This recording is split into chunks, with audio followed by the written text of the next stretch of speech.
Assalamualaikum warahmatullahi wabarakatuh. Kembali lagi bersama saya Muhammad Rafli di channel Muhammad Rafli yang membahas seputar fitur-fitur Odoo, teori, dan lainnya.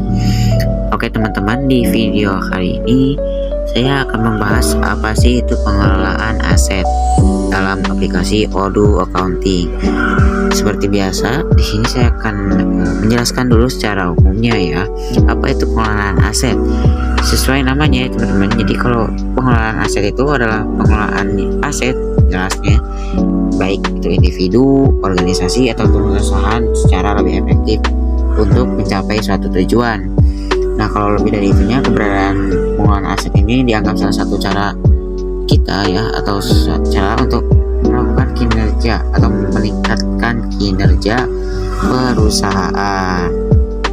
Namun ada pengertian lain dari beberapa sumber, seperti pengertian ini tuh pengelolaan aset itu adalah proses strategis dan sistematis untuk memaksimalkan nilai aset perusahaan dengan mempertimbangkan biaya, peluang, dan risiko.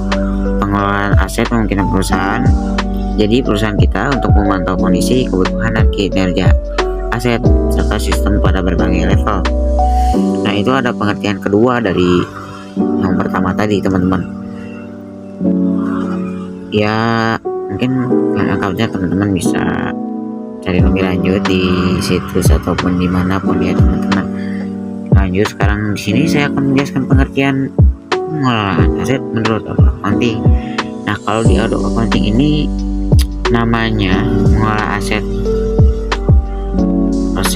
Kalau di Odoo Accounting itu pengelolaan aset itu adalah mengelola aset tetap atau fixed asset perusahaan yang mencakup pembelian, penyusutan, dan penjualan aset-aset tersebut secara otomatis dalam sistem aplikasi Odoo itu teman-teman.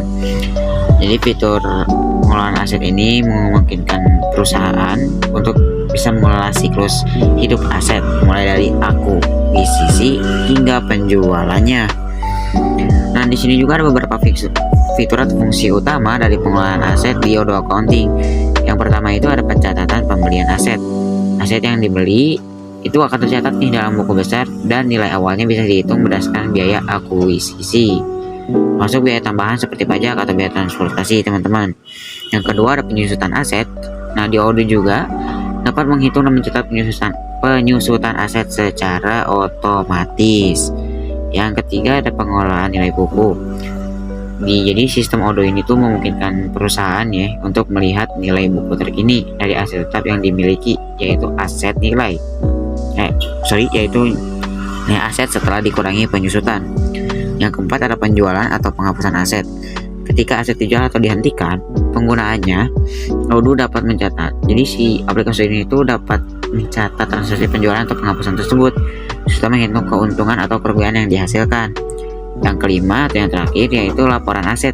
Nah, di Odoo juga menyediakan nih laporan terkait aset, mencakup informasi tentang status, penyusutan, dan nilai buku aset untuk analisis lebih lanjut dan laporan keuangan teman-teman. Jadi dengan adanya fitur-fitur yang tadi saya sebutkan di aplikasi Odoo itu, jadi membantulah perusahaan untuk menjaga pencatatannya supaya tetap akurat teman-teman, dan mematuhi regulasi perpajakan serta laporan keuangan yang transparan.